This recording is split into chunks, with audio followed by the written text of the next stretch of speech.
The roar of the lawn mower and the edging machine, working at the same time, rudely disturbed my Saturday morning sleep.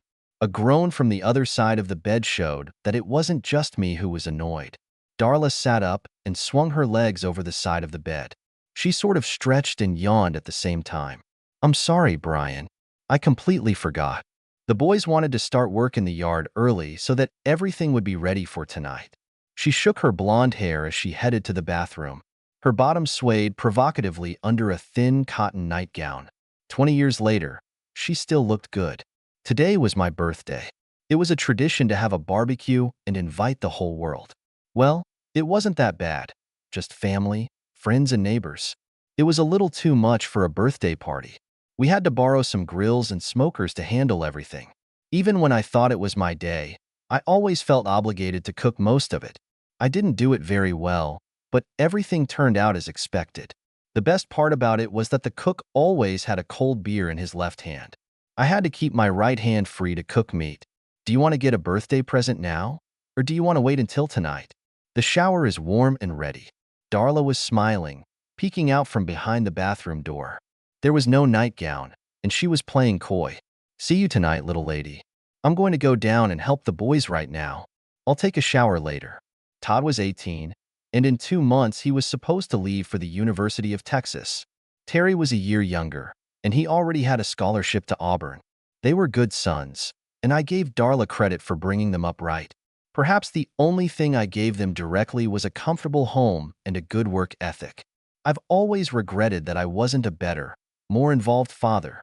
For a couple of hours, we treated the yard and patio quite carefully, and then lit up some grills. I wanted to cook the ribs for smoking first. Burgers, hot dogs, and steaks could be cooked as needed, but the ribs needed to be pampered. Todd started the smokehouse while Terry spread dry mashed potatoes all over the meat. Hell, the way things were going, I probably could have sat back and let them take care of everything this year. Darla arrived just as we were finishing all our preparatory work. Her 2 sisters were supposed to come to help her with everything she needed. More than 50 people needed to be fed today. It's funny that friends come when there's free food. I was 40 years old, but I still felt like I was 20, and next month Darla and I will celebrate our 20th wedding anniversary. It was a good marriage. Making love wasn't as hot as in previous years, but it was still great. It seemed to have stopped about a year ago, shortly after Darla started working. The fear of an empty nest pushed her out of the house. I was happy if she was happy. We didn't need the money, but she needed communication. The boys and I went to the shower. Especially for this occasion, I had a new shirt that my mom brought earlier in the week. It wasn't really my style, but I had to wear it. I looked like a Hawaiian pimp. Darla wisely insisted that I wear an apron. Of course, I had a beautiful apron with the inscription, "Don't kiss the cook." It wasn't long before our guests started arriving. Some brought dishes of food, some brought gifts, and some brought drinks. The weather was fine, and the day promised to be beautiful. Darla looked great and, as usual, was the perfect hostess. She would have turned 40 next year, but she could easily pass for 30. She kept her figure and appearance. I was looking forward to a few exotic weekends and vacations after the boys left. I watched her flit between the tables, making sure everything was perfect. The perfect wife and the perfect mother. What more could a man want? Finally, the excited crowd began to eat. Plates of food suddenly appeared and disappeared all over the yard. Most of the guests brought their own garden furniture, which simplified the task. The beer was in one trough, and the soda was in the other. I knew that the cake was safe in the kitchen, waiting for its hour of glory. I do not know where he came from, and I definitely did not recognize him. He was tall and wearing a dark blue jacket. He stopped at the edge of the party area, bent down and said something to one of the neighbors. She pointed at Darla. He thanked her and walked towards us. Darla noticed his approach and seemed to feel a little uncomfortable. I didn't say anything when he passed me. "Darla Connors?" My wife nodded and said, "Yes." He handed her an envelope, which he took from the inside pocket of his jacket. "Darla Connors, you've been served. That's all." He turned and left as quietly as he had appeared. Of course, by this time, everyone at the party was watching what was happening. Darla stood motionless. There was no emotion on her face. She looked at me, turned slowly, and walked back into the house. I watched and said nothing. The usual chatter of the guests turned into muffled murmurs and whispers. In a desperate attempt to break the spell of the moment, I screamed, "Does anyone want more ribs? Come and take them." Todd and Terry came up to me. "What the hell is going on, Dad?" Terry was trying to be restrained. All I could do was shrug my shoulders. Todd went into the house, and I touched his arm. He stopped talking when I shook my head, indicating no. "Why don't you guys check if we need any more beer or other drinks?" When the conversations in the courtyard began to return to normal, I relaxed a little. After 10 minutes, I decided it was time to talk to my wife face to face. I didn't have that opportunity. "Dad, Mom is leaving in a Mustang." Terry pointed to the front of the house. My black convertible Mustang was speeding down the street faster than it should have been. The backyard was quiet again as everyone watched her walk away. Darla usually drove a minivan, but it was parked inside. The Mustang was at hand. There were a lot of unanswered questions, but I think they'll have to wait until my wife gets home. After that, everything went downhill. Darla's sister, Peggy, brought out the cake, and I made a feeble attempt to look happy. Without Darla, everything seemed to be clouded over. Friends and neighbors left first. The families stayed a little longer, but in the end, there was nothing left to clean or wash. Surprisingly, Darla's sudden departure did not become a topic of conversation. Everyone has made some effort to avoid any mention of it. I was alone with my two sons, and the house was quiet. They both looked at me, waiting for some sign or explanation. I had nothing to offer. I sat on the couch alone while they went to bed. I was still there in the morning. Todd and Terry got up early and started the day by returning the grills and other supplies to the neighbors. The smell of fresh coffee lifted me off the couch. Darla didn't come back. Whatever was in that envelope must have been very important. I called her cell phone several times, but it was turned off. Of course, I stayed up half the night trying to figure out what was going on. The boys finished putting everything back in place and left. It wasn't difficult for them to understand that I wanted to be alone. A long hot shower helped, but not much. There wasn't much I could do on Sunday. Tomorrow I might find out if the police can help in any way. I didn't know any cops or detectives, but I had a few friends in the courthouse. I hope they can help. We had one credit card and one debit card. The debit card was used for everyday purchases, and the credit card was used for large purchases. We paid for both cards monthly. If Darla had problems, she would have to take advantage of them. Credit card purchases were credited to the bank account after a couple of days, but debits were usually made after a couple of hours. First, I checked the credit card activity and found nothing. The debit card was a different story. About 2 hours after Darla left the house, she bought gasoline at the Pennsylvania-Ohio border. 2 hours later, she received some money in Illinois, and the last transaction was an ATM in Cedar Rapids, where she withdrew $300. I was finishing my third cup of coffee when I realized she wasn't coming back. She wasn't just killing time, she was running away. I loved my wife and didn't want to do anything that would hurt her, but I also didn't want to encourage her in everything she did. Even though it was Sunday, I was able to cancel both cards in 10 minutes. About an hour later, I called the police department and reported that my Mustang had been stolen. I didn't tell them that my wife took it. I explained that there was a bank card in the car and that it had been used in 3 states heading west. I was embarrassed to lie to the police, but I thought it was the only way to get some attention. It was weak, but they seemed more interested in getting rid of me than asking about the circumstances. I did a quick inventory of the house, and the only things that seemed to be missing were her purse and a small travel bag. I had no idea what she had packed in it. For several hours, I argued with myself about what to do with her cell phone. Since I canceled the cards, I hoped that would make her call home and explain everything. I still didn't have time to have lunch. Before I knew it, it was time for dinner, and my sons brought a couple of pizzas. There was a lot of food left over from yesterday, but I have to admit that the hot slices were delicious. We finally found time to talk about what happened. I told them what I knew, and they offered support. That night I slept in my bed. Darla never called. Todd and Terry worked in the summer at a local tree pruning company. It was hard work, but they seemed to be able to handle it, and they liked the macho image that went with the job. I waved at them from the porch as the Jeep moved down the street. After finishing my coffee, I returned to the empty house, still trying to figure out what was wrong. I called work and took a week off. I was already a little tired of this job, but they paid well for it. I was delivering gravel from one of the local quarries. It was hot and dirty, but there weren't many decisions to make. I just picked up the cargo, shipped it, and received my salary. Right after Darla started working at Prescott Casualty Company, we attended several company events. They had parties and picnics where I met some of the people she worked with. I just realized that for the last 6 months or so, we haven't attended any more meetings. In fact, she never even mentioned them. They were important to her when she first started working at the company, and then suddenly stopped. I don't remember the people I meet very well, but I remember Bob and Margie Gilson. Bob was a carpenter, and Margie worked in the same office as Darla. It seemed possible to call Prescott's company. Margie, this is Brian Connor. Do you have a minute to talk? Hi, Brian. I'm very busy right now. I hope it's not something important. Darla didn't come to work today, did she? No. We didn't really expect this from her. Oh, really? Why is that? There was a long pause on the other end of the line. It was obvious that Margie was uncomfortable talking to me. Brian, I don't think I want to discuss any of this with you. I think you should talk to your wife. I'd love to, but I have no idea where she is. There was another long pause. Brian, I'm sorry, but I have a lot of work to do. I have to go. Before I could say anything else, she hung up.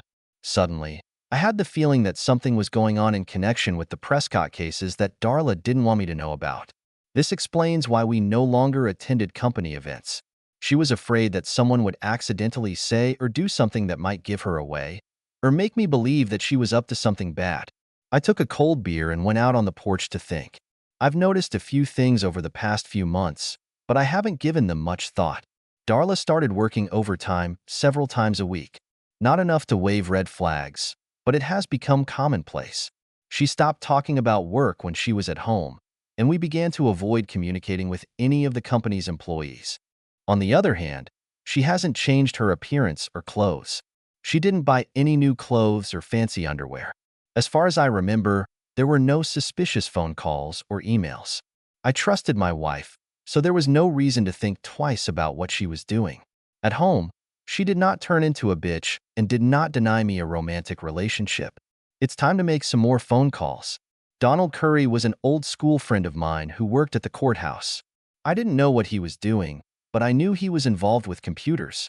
I explained the problem to him and planned to meet him when he got home from work. Before I left the house, I called Romwell Home Builders and found out that Bob Gilson was working on an apartment complex nearby. I planned to meet him right after lunch. I usually finish my Taco Bell burrito, but today I only ate half of it. I couldn't wait to talk to Bob. When I arrived, the builders were still on their lunch break. Bob smiled and walked over to the car. He seemed a lot friendlier than Margie. Brian, it's good to see you. I suppose you want to talk about Darla. Bob, I talked to Margie this morning, and she refused to tell me what was going on. You have to tell me everything man to man, without any nonsense. I liked Bob because he was just as blue-collar as I was, but I knew if he tried to lead me by the nose, I'd get mad. Brian, I usually don't pay attention to Margie when she starts gossiping about work, but that's all I know. Darla has been dating a married guy in the office for almost 6 months now. They tried to keep it a secret, but soon it became known to everyone. Margie stopped talking to Darla when she found out about it, as did many other girls. We missed you because of the company's business, but we decided that Darla specifically wouldn't let you in. That's all. I'm sorry that there's nothing more I can do for you. Do you know who this guy is? No. I didn't pay enough attention. I can figure it out for you. Don't worry about it, Bob. I'll deal with it. For me, this pretty much summed up the situation. There was no misunderstanding. It was just a stupid husband who had no idea what was going on in his own house. 10 minutes later, I turned off her cell phone. Now she couldn't call home. I was returning home when I got a call on my cell phone. Cedar Rapids police found a Mustang parked in the bus station parking lot. The car was towed to the impound lot, and I could pick it up at any time, paying $300. I went to the police station and was given a printout of the protocol. The only conclusion I could draw was that Darla had left the car and taken the bus. I couldn't figure out where she went, but I assumed she was going west. I didn't even know if she knew anyone in the area. I went to the bank, closed all joint accounts, and opened new ones only in my name. I changed the recipient in my insurance policies to boys. I got to court early and drank too much before Donald arrived. Brian, there was a divorce hearing today, and Darla was called to testify. Of course, she didn't show up. Marcia Ridgway divorced her husband Kelsey, citing adultery. Mrs. Ridgway wanted Darla to testify that she was the woman her husband committed adultery with. So the divorce didn't take place without Darla's testimony? No. Everything went as planned. It appears that Mrs. Ridgway had photographs, videos, and phone records that supported her claim. She didn't really need Darla's confession. I think she was served just to embarrass her. It seems to have worked. What is Darla's status now? The best I can say is that no one cares anymore. She can't tell you anything new, and it doesn't matter. Kelsey Ridgway more or less confessed to everything after his wife's lawyer presented all the evidence. The judge immediately granted the divorce claim. The final decision will be made in 6 months. He is accused of embezzling child support. Did he have any children? 3, and all less than 10 years old. He will pay for this mistake for a long time to come. Donald and I talked for a while until he asked for permission to return home to his family. I thanked him for his help and asked the bartender to bring coffee. I was going to get one of the red pickled eggs from the jar on the bar, but then I remembered the leftovers from the party. I drank a little too much, but I still managed to get home without killing myself or anyone else. Under the circumstances, it was a stupid thing to do. I wrapped 6 ribs in foil and put them in the oven while I was taking a shower.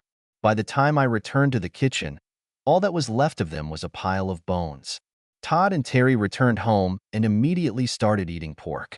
They tugged my leg a little and then took the second portion out of the oven. Todd was thrilled with the Mustang situation. After 20 minutes of discussion, I finally agreed to let both boys take the bus to Cedar Rapids and drive the car home. I gave them $600 to cover their expenses. Terry wrote a note on the computer in which I gave them permission to take the car and drive it home. He seemed to know what he was doing, so I kept quiet and signed it. The next morning we all had breakfast and I took them to the bus station. I giggled a little as they boarded the bus. They had no idea what 2 days at the Greyhound would be like. It was a great life lesson. I called the Cedar Rapids Police Department to have them waiting. They promised that there would be no problems. There was something else I had to take care of. It didn't take me long to figure out where Kelsey Ridgway's office was. When Margie saw me, she immediately reached for her phone.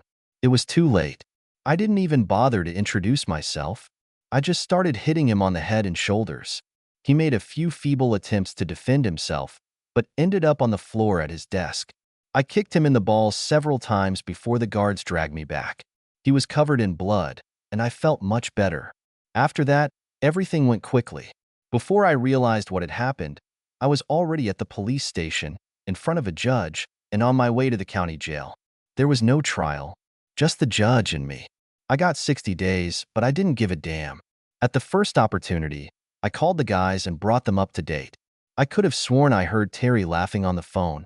The house could have stood empty for several days. Well, it wasn't exactly the way it was shown on TV. I mean, it wasn't a walk in the park, but I didn't feel like my life was on the line or that I could be raped at any moment. It was mostly a bunch of nasty farts who couldn't get along with others, and a bunch of stupid kids. Kids and farts didn't really communicate. There was no question of a separate camera. I ended up sharing a cell with a 300-pound gorilla named Jocko, who beat up his wife when he caught her in bed with his brother. I didn't know what happened to my brother. Jocko and I got along great. Of course, I took the top bunk. There were more carbs in the dining room than I liked, and Jocko was more than willing to help me with what I didn't want. Aside from the fact that he farted more than any other man in the state, he was the perfect roommate.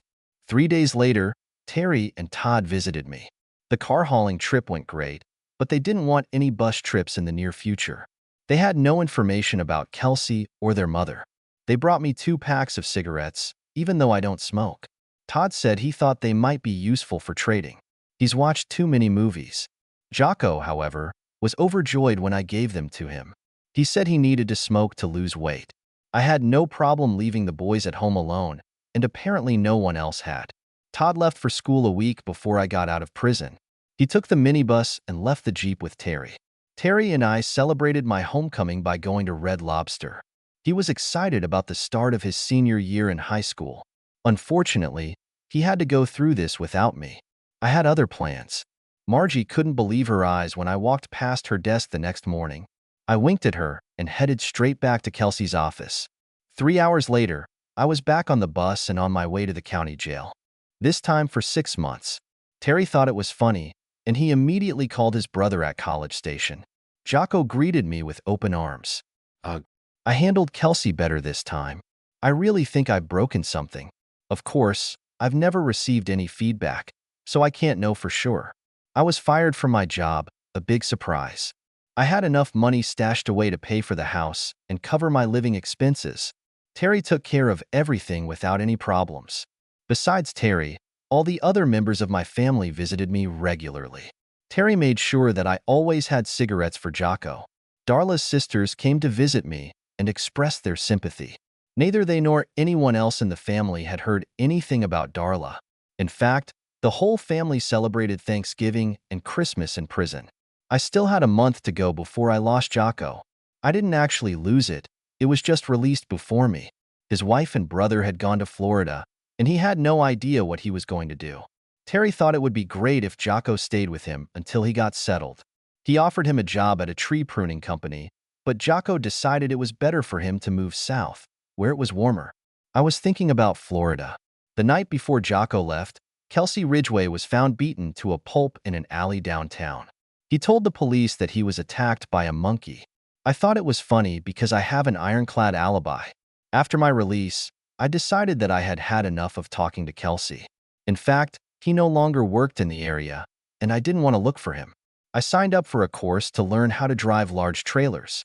It wasn't much more difficult than with the dump trucks I was used to. I had a few months to kill before Terry started studying at Auburn, so I spent that time fixing up the house. I wanted to sell it, but it was registered to both of us, and I didn't want any extra trouble. No one has heard a word about Darla since she left. Terry took the Mustang with him to Alabama because it attracted girls. I was never really into it, but I wasn't as young and handsome as he was. I found a couple who wanted to buy a house with clouds over their heads. I wasn't sure what that meant, but they made a good deal for the price. Their lawyer assured them that Darla's signature was not needed, and I wasn't going to argue with them. I just wanted to get rid of it all. Simple and clear. I used the down payment to buy a trailer. Before I knew it, I was on my way and free. I never bothered to file for divorce from Darla because I didn't see the need for it. I wasn't interested in getting married again. You don't meet many interesting women in prison, and Jocko directed me to an alternative. It turned out that Darla wasn't interested in divorcing me either, because I hadn't received a surprise in the mail. I had no problems finding a job. I did not feel an urgent need for money, so I could be a little picky in my orders. I have never transported anything frozen, live, toxic, or explosive. I also avoided trips north of the Mason-Dixon line in winter. It didn't take me long to master all the intricacies of this craft, and I really enjoyed my new life.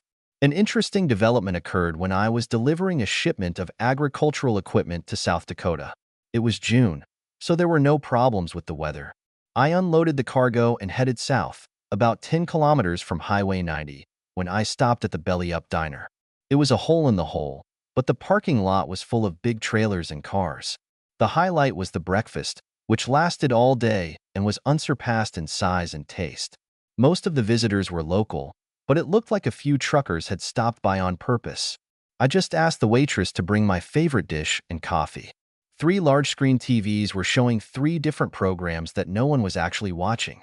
The TV closest to me was showing mostly political ads, and one of them caught my attention. John Hemingway ran for the U.S. House of Representatives. He was good-looking and seemed to have a sharp tongue. Standing to the side of him, dressed as Jackie Kennedy, with a big smile on her face, was his new wife, Darla. My Darla. My thoughts were interrupted when the largest plate of food I have ever seen was placed in front of me. Here you go, big boy. Is there anything else you need? Tabasco. The hot sauce was hidden behind the pepper shaker. Betsy, my waitress, giggled softly as she shifted it from its hiding place to my plate. Well, is that it now? Almost. Who is this woman standing next to this slick politician? She snorted slightly. This is Hemingway's new hand candy. He needed a wife, so he could run for president. There were rumors that he wasn't straight, if you know what I mean. I started pouring Tabasco on the mound of food. She looks too old to be a candy. I think you can't be too picky when you're in a hurry. Nevertheless, she is pretty, and I think older women make the best mistresses. Do you agree? She really looked good. Her blonde hair was now brown and looked like it had been styled in a trendy beauty salon. Her makeup was flawless, and her dress fit her like a glove. It wasn't really a dress, but rather a tailored suit. I looked up from the TV and noticed that my waitress had returned to work. The food was great, and it was easy to see why the parking lot was crowded. My coffee cup was filled twice before I cleared everything off my plate. The pie looked delicious, but I didn't have any room left. Betsy took my empty plate and put the check in front of me. Will he win the election? Not if we can help it. He has a lot of money behind him from influential people in Sioux Falls. None of the locals want anything to do with him, but we don't have the votes or the money to stop him. I giggled as I took out my money clip. You know something, don't you? Are you sure they got married? Yes. They actually showed it on TV, like it was a reality show or something. No honeymoon, though. They said they would wait until he took office. I was still smiling when I put the tin on the table. Mister, you better tell me this before you walk out the door. I'm not looking for trouble, and I'm not sticking my nose where it shouldn't be. However, I would like to ask you a favor. What is it? Can I get a couple of hours sleep before I hit the highway? No problem, but beware of these cocaine girls of easy virtue. They sneak up here from time to time. They're dirty, nasty bitches. I nodded my thanks and, still smiling, walked out the door. Betsy watched from the window as I climbed into the car. I was just starting to enjoy a well-deserved nap when there was a knock on the door. I didn't pay attention to it for a few moments, but it didn't stop. Go away. I was told that I could park for a couple of hours. Whoever it was didn't leave, so I had to open the door. Betsy said I needed to talk to you. Do you have a few minutes? It was dark and it was raining. All I could make out was a stern-looking woman in a poncho.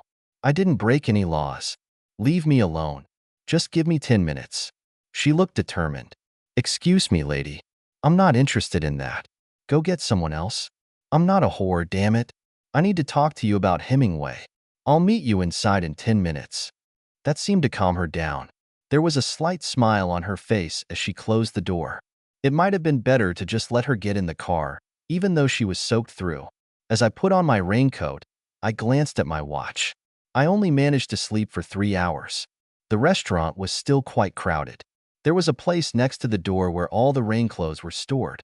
In a couple of months, all this will turn into winter clothes and boots. She was sitting in a booth by the window with 2 cups of coffee in her hands. She had straight, shiny black hair with a small white streak on the side.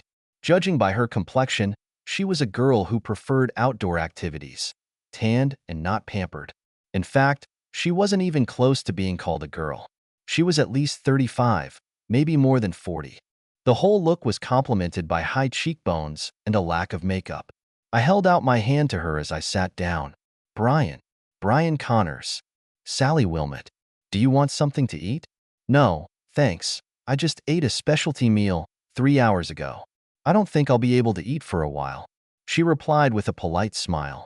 Betsy said you might know something about Darla Hemingway. I wanted to talk to you before you leave. What the hell is so important about Darla Hemingway? My brother Franklin is running against him in the election. Oh, I see. This is a personal matter for everyone. Not really. Franklin represents the interests of local residents, farmers, ranchers, and Native Americans. Hemingway takes care of the businessmen from Sioux Falls. We are not against business, but it seems to us that many people will not be thrilled if Hemingway is elected. Okay, but I still don't understand what his wife has to do with all this. We don't know either. All we know is that something is wrong. Our election commission tried to check her biography, but in the end it did not receive anything. His campaign staff did not disclose any information about her. Maybe it's all nonsense, but we're already desperate, and Betsy said she thinks you might know something. I think it's better for me not to become a professional poker player if the waitress can figure me out so easily. She leaned back in her chair. She was right. You really know something. Are you going to tell me? Or am I going to have to beat it out of you? I finished my coffee and smiled. I found her words funny. Actually, it was really funny. I waved the empty cup at Betsy and leaned forward. I think I like the second option better. I have no idea what made me say that. It was not in my nature to be clever or use innuendos. I guess it was because I liked her behavior. She was confident and straightforward. I got the impression that she always knew what she wanted and knew how to achieve it. Betsy finished pouring, and Sally Wilmot was staring at me intently. I'm sorry. It was rude and impolite of me to say that. I will answer any questions you may have. Sally covered her mouth with her hand and laughed softly. It's all right, Mr. Connors. I'm not that impressionable, and your answer seemed sweet to me. I shouldn't have asked the question that way. Oh, good.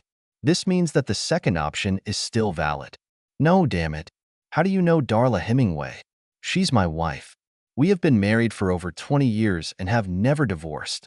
I haven't seen her in a few years, but unless she's divorced somewhere I'm not aware of, we're still married. Sally seemed at a loss for words. She didn't say anything at all. She just sat there and looked at me. What was her maiden name when she got married? She hesitated for a few seconds before speaking. Oh my God. Her maiden name was Connors. The bitch didn't even try to hide it. Hooray. Of course, Betsy ran up to me, and all the heads in the room turned in our direction. I was a little embarrassed by the attention, but Sally seemed pleased. Sally jumped up and kissed Betsy right on the lips. She crossed the foyer and took out her cell phone. Betsy blushed slightly and leaned towards me. What the hell did you tell her? I haven't seen her this excited in 5 years. That sly ass that had been hiding in me for many years began to show up. I looked at Betsy and said, I told her that you were my love and that I'm going to get married. She immediately realized that this was a joke and hit me on the arm as a reward. Are you going to tell me? No, let Sally tell you. I'm going to go back to my car and see if I can get back to work. It was nice meeting you, Betsy. The rain stopped, but I never made it to the trailer. Sally grabbed my arm when I was halfway there. You can't leave yet. You need to talk to Franklin. It won't take long. Just a few minutes. I would really like to stop all this. Now I'm sorry for what I said to you. How long will it take him to get here? He will meet us at my house. Do you want to come with me? Or will you follow me in your truck? I'll follow you. I felt better when I didn't have to depend on someone else's transport. The Jeep van that Sally was driving was at least 10 years old, and probably more. After driving 3 kilometers through the rubble, we found ourselves on a worn gravel road leading to a similarly worn house. Someone was there because the place was well lit. There was no lawn, only gravel, and even that wasn't very big. I tried to stay away from the dirt, but it was difficult. There were no other cars nearby, so I assumed Franklin was still on his way. There was a storage area for outerwear and boots just outside the door.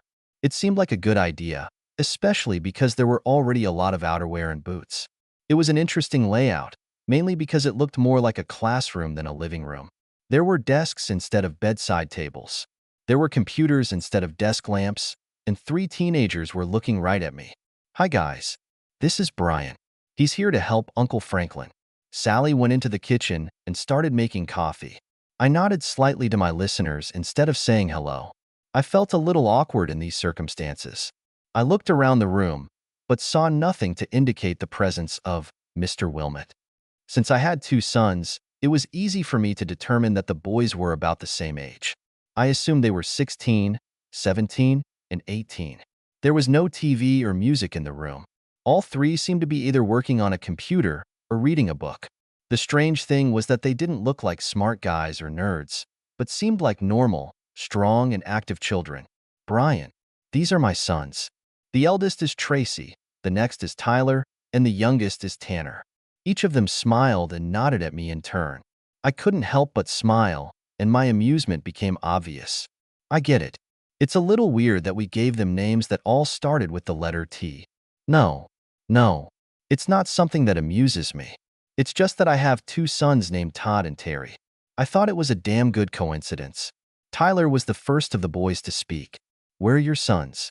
For this question, his mother gave him a stern look, which he seemed to ignore. Todd goes to the University of Texas, and Terry goes to Auburn. This simple statement lit up the whole room. Suddenly, Tracy came alive, as if he had been stunned by an Energizer rabbit. I'm leaving for College Station in August. How long had he been there? What is he studying? Sally finally touched his shoulder. Slow down, boy, slow down. I'm sure Mr. Connors will have time to answer all your questions. As it turned out, Tracy had a full football scholarship, and he had already enrolled in college. Tyler was accepted into the United States Naval Academy in Annapolis and graduated a year later. Sally's husband served in the National Guard and died in the Persian Gulf 5 years ago. She didn't go into details, and I didn't insist. Tanner, the youngest of the boys, had not yet decided what he wanted to do, but his mother still made sure that he studied textbooks regularly. I had no idea what had delayed Franklin, but for the next hour, I was busy talking to Sally's sons about everything in the world. Sally just stood on the sidelines and watched me communicate with them, just like I communicated with my own. After spending time with Sally's children, I realized how much I miss my boys. Finally, Franklin Honeycutt arrived with 2 assistants. After the performance, Sally got the boys back to work while the adults gathered at the kitchen table. Apparently, they had some doubts about me claiming to be Darla's husband, and it wasn't important enough for me to get into an argument about it. Getting up to leave, I thanked Sally for the coffee and told the boys it was nice to meet them. Sally didn't want to be a part of it. "Damn it, Brian, sit down." The others at the table sat in silence. Sally took over the conversation as if she were the one running for president. "Brian, do you have a marriage certificate or something like that confirming that you are married to Darla Hemingway?" It only took me a few seconds to get the wedding photo out of my wallet. She was older now and had different hair, but you could still recognize her as Darla. I looked at one of Franklin's assistants, who was sitting with a laptop in front of him. "Go to the archives of Berks County, Pennsylvania.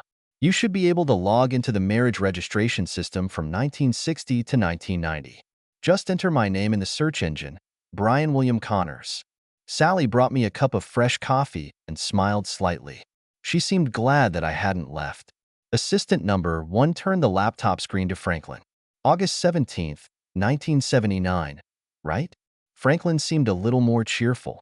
I nodded and took a sip of fresh beer. "Good luck in finding any divorce certificates. As far as I know, or anyone else knows, I'm still married.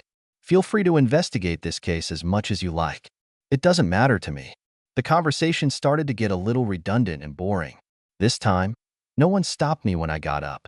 "Do you mind if I stop in your driveway for a few minutes before I leave?" "No, not at all."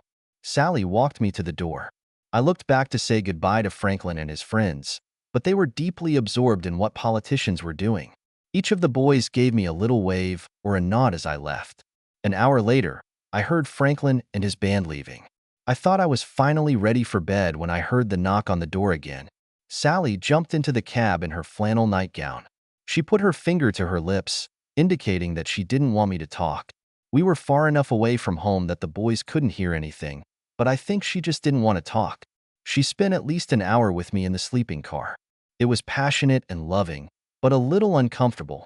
The sleeping places on the trailer are comfortable for sleeping, but nothing more. I did everything I could under the circumstances. She left as quietly as she had come. Not a word was spoken. The sun had already risen when the knocking began again. It was Tanner, inviting me to come inside for breakfast. Fortunately, boys and men like the same food, and Sally knew how to cook it. I spent another hour chatting with the guys and felt quite comfortable. So much so that he asked Sally for permission to take a warm shower before leaving. An hour later, I was finally on my way, but not for long. The local sheriff stopped me before I got on the highway. "It looks like Mr. Honeycutt needed to talk to me a little more." I followed the police car back to the belly, where Franklin was waiting for me. He was having breakfast and invited me to join him. Betsy brought me coffee and took the opportunity to wink at me. She and Sally must have been closer friends than I thought. It seems Franklin's legal advisors wanted me to stay. I used the old banal phrase, "time is money," to dissuade him, but he just laughed and continued to eat. It would be very easy to agree to everything and then just run away, but I decided that I might want to stay for a few more days, especially after last night. The politician paid for a motel room and meals, but it was the best he could do. It was a good opportunity for me to wash my clothes and also pay my bank bills. The Wi-Fi is excellent. I sent the guys a couple of emails and paid all the bills. I was just taking the second serving out of the dryer when Sally came in. I don't think I've ever seen a woman who looked better in jeans. She had 3 children, and she still had a perfect figure. Her blue Oxford shirt was not tucked in, but belted with a silver belt. Her skin glistened, but not from sweat, but from a natural glow. She was a damn attractive woman. What the hell are you doing, Brian? I shrugged my shoulders innocently. I'm folding the laundry. You were supposed to be gone. Everything has changed. Your brother asked me to stay for a few more days. The only reason I came to see you last night was because I thought you wouldn't be here today. I can't see you here after. She stammered, searching for words. She didn't seem to expect any kind of relationship other than a one-night stand, and had no idea how to handle it. I was amused by her disappointment, and I decided that this was an excuse to have some fun. After talking to Franklin this morning, I'm seriously thinking about buying a house and staying here forever. It sounded pretty convincing coming from him. Now I know bullshit by the smell. What's really going on? I sat Sally down on a bench next to the dryers. Your brother insisted that I stay for a few more days, just until they get something ready to hook up with Hemingway. I promised to stay away from you and the boys until he's done. I didn't want to embarrass you or do anything that would make you feel uncomfortable. That's not the problem, Brian. The boys like you. They wanted to know when you could come back. They were a little upset when I told them you were leaving. Tyler wanted me to talk to you about staying here a little longer. I'm sorry. I was just trying to be friendly. They reminded me of my family, and it was easy for me to talk to them. I didn't want to cause you any problems. Of course, I didn't make things any easier when I walked up to your truck last night. You've definitely complicated things. For this hint, I got a poke in the shoulder and a smile. Why did you come to see me? Sally shrugged and looked a little embarrassed. I'm not sure. It's been 5 years since my husband died. 5 years without any consolation or passion. It just seemed like a great opportunity, especially considering you were supposed to leave today. She started getting annoyed at me again. Why the hell didn't you leave? I took a stack of folded laundry, gave it to her, and then took the rest before returning to my motel room. She hesitated in the doorway for a moment until I put my finger to my mouth, as she had done last night. Her shy smile was followed by a wide grin as she closed the door behind her. It's much easier to make love to a woman in a normal bed. However, I like the shower the most. Even if the hot water ran out, it didn't stop us. Before she left, she made me promise to be at her house for dinner at 6 o'clock. How could I refuse? I was ready. Damn it, I've already showered twice today. Sally's dinners became a regular occurrence, and Betsy became my best ally. Betsy and Sally have been friends since childhood. Betsy was very happy to tell me about what they did when they were little, and about the boys they led by the nose. The conversations about Sally's husband were sad and far from frivolous, but they gave me a good idea of who Sally was and why I wanted to get to know her better. It was never my intention to stay in South Dakota, but the longer I was here, the more I wanted to stay. By the end of the first week, all the boys had Texas A&M t-shirts and Auburn sports jerseys. Sally kept one of the Auburn t-shirts for herself. It was too big for Tanner anyway. I didn't pay much attention to the political squabbles. Franklin and his team seemed to be doing just fine without me. Anyway, the press found out about Darla's dark past and started hyping it up. Hemingway's people tried unsuccessfully to ignore it. The more they denied it or ignored it, the worse it got. His popularity began to plummet. I never interfered in any business, until one day early in the morning someone unexpectedly came to my motel. The woman standing at my door was tall and blonde and straight as a pole. I was still in my underwear, but I invited her in anyway. She avoided my gaze as I pulled on my jeans, but I watched her every move. She was wearing a dark suit with a white shirt and black low-heeled shoes. She was definitely a professional in her field. I wanted to take a leak and have a cup of coffee, but instead I forced myself to sit down at the small table that comes standard in every American motel room. My name is Mary Beth Steinmetz. I'm a lawyer with Levitz Brothers in Sioux Falls. I assume you're Brian William Connors? She knew my middle name. It wasn't good. Excuse me for a moment. I got up and went into the bathroom. Although I closed the door, I was sure that the noise I made when the water got into the toilet was noticed. I was going to wait a bit, but I felt that this pompous bitch needed a little humiliation. In less than a minute, I returned to the table. Was it necessary? No, but I could tell from your tone that we're going to be here for a while.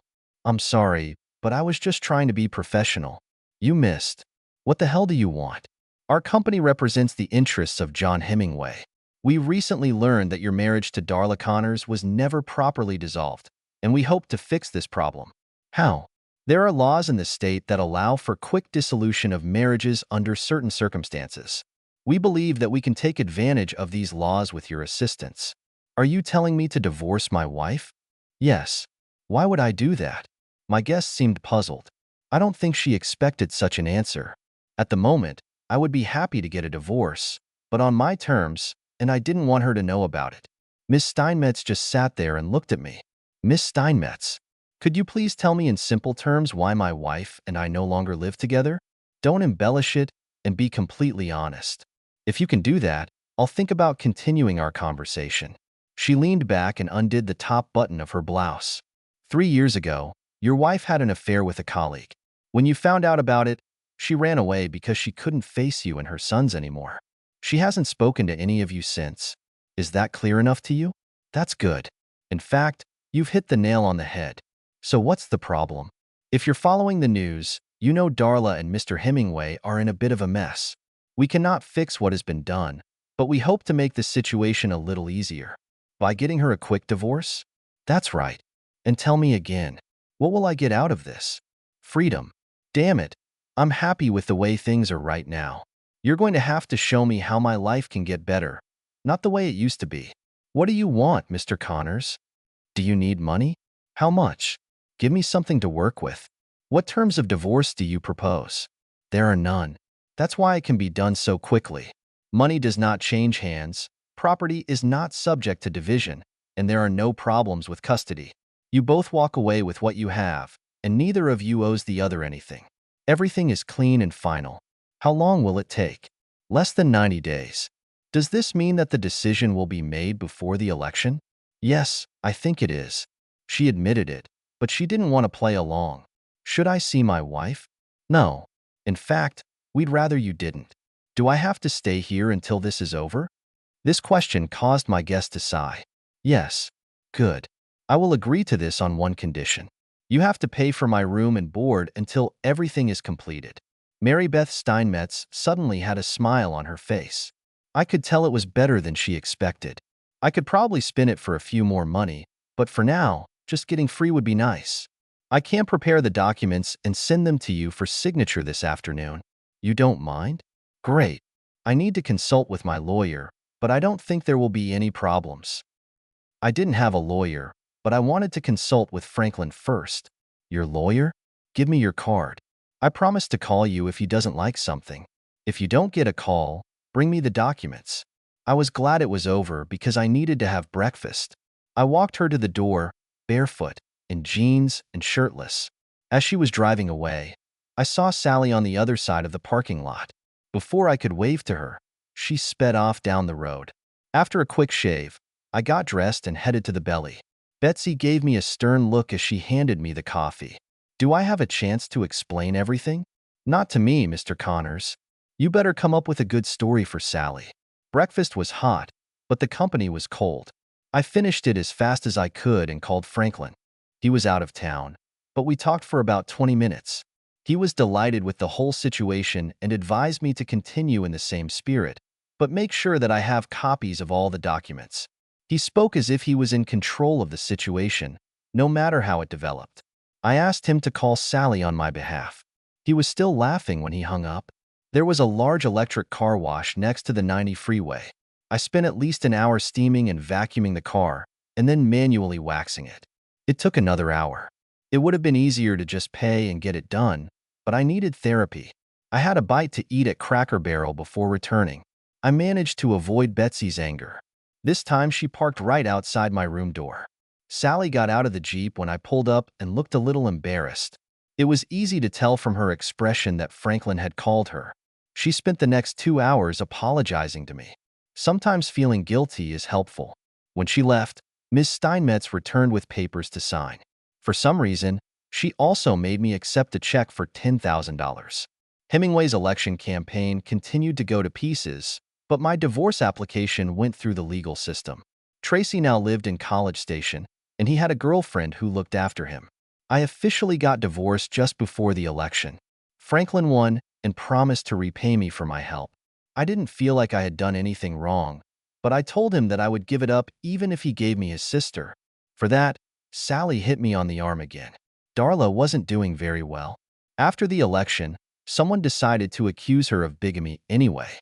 Before they could do anything, she just disappeared. She was good at it. I never got to see her or talk to her. I sold the truck and bought a house with a small gravel pit near Huron. Sally and I got married on Christmas Day, and all my 5 sons were there. Betsy moved to Doublewide and promised to take good care of him.